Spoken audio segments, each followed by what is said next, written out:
Di tengah hamparan sawah dan langit biru Yogyakarta, berdiri candi Hindu terbesar di Indonesia, Candi Prambanan. Megah dan menyimpan kisah yang lebih dalam dari yang terlihat. Inilah tempat di mana legenda dan sejarah saling bersentuhan ketika legenda Roro Jonggrang bertemu dengan kejayaan Hindu Jawa.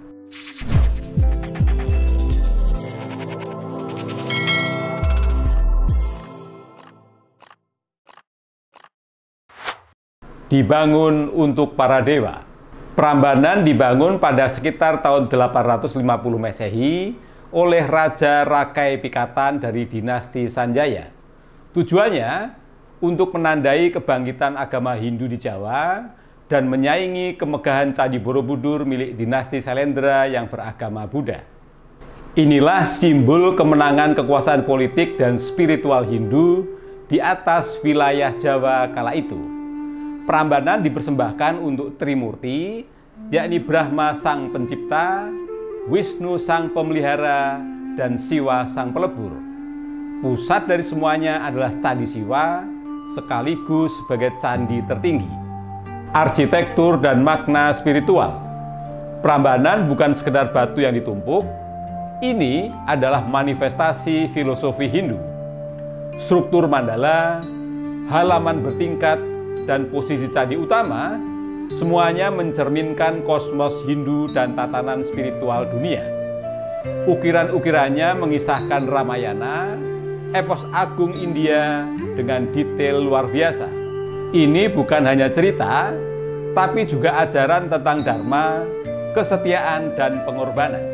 Setiap sudut Prambanan adalah ajakan untuk merenung tentang peran manusia di alam semesta.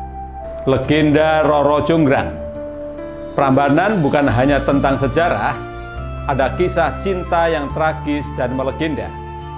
Roro Jonggrang, putri cantik dari kerajaan Boko, dipinang oleh Bandung Bondowoso, pembunuh ayahnya. Untuk menolak halus, sang putri memberi syarat, Bandung harus membangun 1000 candi dalam semalam. Dengan bantuan jin, ia hampir berhasil. Tapi Roro Jonggrang menipu dengan membakar jerami, menumbuk lesung dan ayam berkokok, sehingga membuat para jin mengira fajar sudah tiba. Bandung murka dan Roro Jonggrang pun dikutuk menjadi arca batu terakhir yang kini dipercaya sebagai arca Durga Mahisa Suramardini di Candi Siwa. Legenda ini hidup bahkan ketika sejarahnya mulai terlupakan. Runtuh, terlupakan, dan ditemukan kembali. Abad demi abad berlalu, letusan Merapi dan gempa bumi mengguncang fondasi Prambanan. Ditumbuhi ilalang, dilupakan, dijarah, dan hanya jadi tumpukan batu. Baru pada tahun 1733 disebutkan dalam catatan Belanda sebagai reruntuhan misterius. Restorasi besar-besaran dimulai pada tahun 1930, sehingga kini kita bisa melihat sebagian wajah aslinya kembali. Namun, banyak bagian Prambanan yang masih hilang dan mungkin akan terus menjadi misteri. Situs warisan dunia dan simbol toleransi. Pada tahun 1991, UNESCO menetapkan Prambanan sebagai warisan budaya dunia.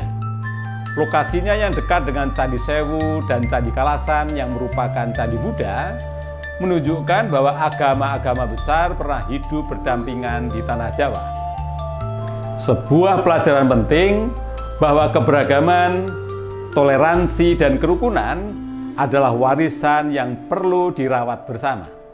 Prambanan hari ini. Kini Prambanan bukan hanya objek wisata. Ia adalah tempat pertunjukan sendera tari Ramayana yang mempesona, terutama saat bulan purnama. Tempat para spiritualis, budayawan, dan peziarah merasakan getaran keagungan masa silam. Ia bukan hanya candi, tapi pengingat tentang siapa kita dan dari mana kita berasal. Prambanan masih berdiri, menantang waktu, membisikkan kisah lama. Sejarah dan legenda, arsitektur dan spiritualitas, semuanya melebur menjadi satu. Dari Roro Jonggrang hingga ke puncak Candi Siwa, inilah kisah Agung Prambanan, pertemuan mitos dan peradaban. Terima kasih telah menonton. Sampai jumpa dalam perjalanan budaya berikutnya.